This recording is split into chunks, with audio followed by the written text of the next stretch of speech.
Now, Marc Fogel, an American teacher who was detained by Russia since 2021, has returned home after his release in an exchange. The White House earlier had said that Fogel had left Russia with Steve Witkoff, a special envoy of President Donald Trump. Now, Trump greeted Fogel as he and Witkoff arrived at the snowy White House.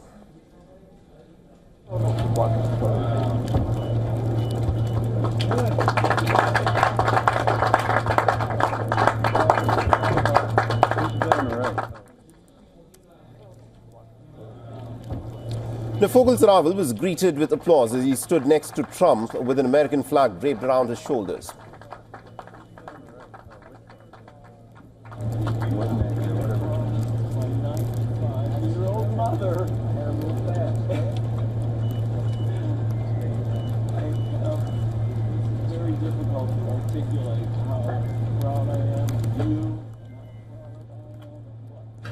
Everybody knows Mark.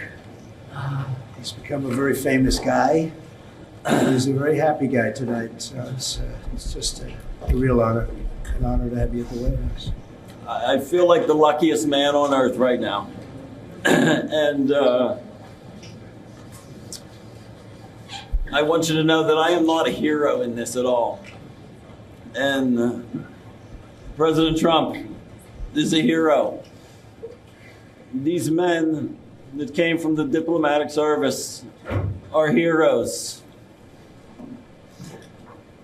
The senators and representatives that passed legislation in my honor to get me home are the heroes.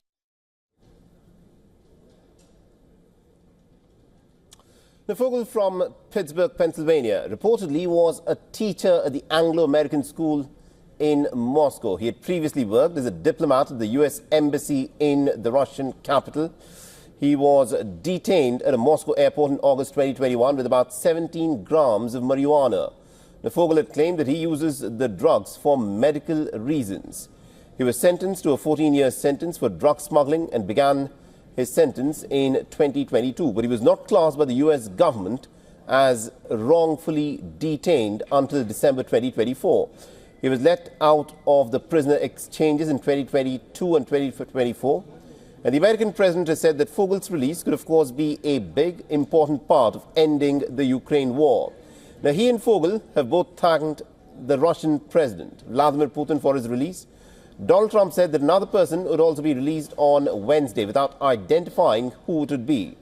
Now, when asked about the terms of the deal, Donald Trump said that it was a very fair deal. Did the U.S. give anything in return? Not much. No, they were very nice. We were treated very nicely by Russia, actually. I hope that's the beginning of a relationship where we can end that war and millions of people can stop being killed. They've lost millions of people. They lost, in terms of soldiers, probably 1.5 million soldiers in a short period of time. We got to stop that war. Now, the deal to free Fogel was kept under wraps. The first indication came as reports emerged of a private flight to Moscow. It was said that the jet belonged to Witkoff, who serves as Trump's West Asia envoy. Now, reports have also said that he had been secretly negotiating the deal. However, Kremlin has denied any information about Witkoff's presence in Russia. And hours later, the White House confirmed that Witkoff had left the Russian airspace with Fogel. Now, Witkoff, who earlier had played a key role in pushing forth an Israel-Hamas ceasefire, was the first senior American official to have known to have traveled to Russia in recent years. Now, there are at least about 8 other high-profile American nationals who are detained in Russia. This includes the likes of Ksenia Karelina, who was arrested almost a year ago while visiting her family. She's accused of collecting funds for the benefit of the Ukrainian army. Others include the likes of Gordon Black, a U.S. staff sergeant based in South Korea. Joseph Tater was sentenced to 15 days in prison for petty hooliganism and is also facing assault charges. Now, Michael Travis Leake, a musician and former U.S. paratrooper, and Robert Romanov Udland are facing charges related to drugs. Other detainees include the likes of Robert Gilman, Eugene Spector, and David Barnes. All right, now to give us more perspective in this, we're joined by Dr. Sergei Semleny, who's a defense expert and also a director at the European Resilience Initiative Centre, is joining us live on this broadcast. Mr. Semleny, thank you very much indeed for joining us here on WION. Let me ask you this. The fact that Marc Fogel has been released by the Russians and the American president claims that the Russians have got nothing much in return. But the significance of Witkoff being the senior most American official traveling to Russia, does that indicate that the United States and Russia can find common ground to agree on many other aspects that Donald Trump is looking at? Well, it is because the question, what does they mean under not that much in return? The problem is that Russia didn't have to get anything in return. Like Russia uses hostages, let's name it as it is. Russia takes people as prisoners, as hostages. Everyone can be arrested in Russia with some weird drug case. The police will just find drugs in your pocket. And don't forget, a lot of drugs which are absolutely legal worldwide, like painkillers, etc., are illegal in Russia. Right. So any person traveling with the prescriptive drugs can be arrested and put into jail for 10, 15 years and used as a hostage. That is not what Russia does seldom. Russia does it all the time, not only with the Americans. The German people, British people, other people, they get arrested massively in Russia and being used as an exchange material for real criminals, for murderers, for spies, for terrorists who Russia used outside of Russia to assassinate people.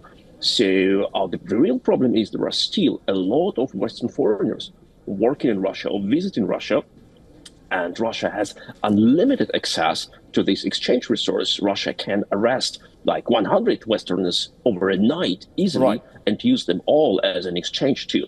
So that is the problem. Instead of coming to Russia after the next such case and tell, what can we do for you to get this guy out of your jail? We should have arrested people here in the West who are doing bad things, really bad things, who are spies, who are making their political influence hostile, toxic political influence, bribing our politicians and say, okay, you've got our people, we've got your people, let's exchange them. It's interesting that you're saying that there are lots of people who could be spies that the West should probably go ahead and arrest. Now, officially, what has been said is that Marc Fogel was a teacher.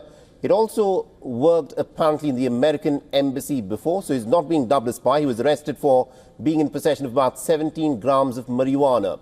But the fact that the optics that are playing out, that this man, Marc Fogel, is standing right next to the American President Donald Trump with an American flag draped around him, and Witkoff having visited Russia to secure his release, what is the significance of the optics of what we're looking at? Well, it is, of course, a great day for the family of this guy. Great day, and they should be happy and celebrate it and say, thank you, President Trump. We have got our dear brother, son, husband back home. Of course, it's a good day for his family. But at the same time, as I said, it is a sign against Russia that, look, we can be pressed by you, we can be blackmailed. And a lot of people, a lot of Westerners who work in Russia, they are extremely naive. They say, okay, nothing has happened to me since the last years I have worked here. I have a Russian girlfriend, I have Russian friends, I know cafes, life is good in Moscow, nothing bad will happen here. But it is we know cases as a US Marine from Okinawa, I think, from Japan. Just went to Russia to visit his Russian girlfriend, who he met on Tinder. Guys, you don't do this. We are in war. Interesting. You're describing people, the Westerners who visit Russia, to be a bit naive. But we'll have to leave it there. Thank you very much indeed, Mr. Semleny, for joining us with that perspective. Thank you so much. For all the latest news, download the WION app and subscribe to our YouTube channel.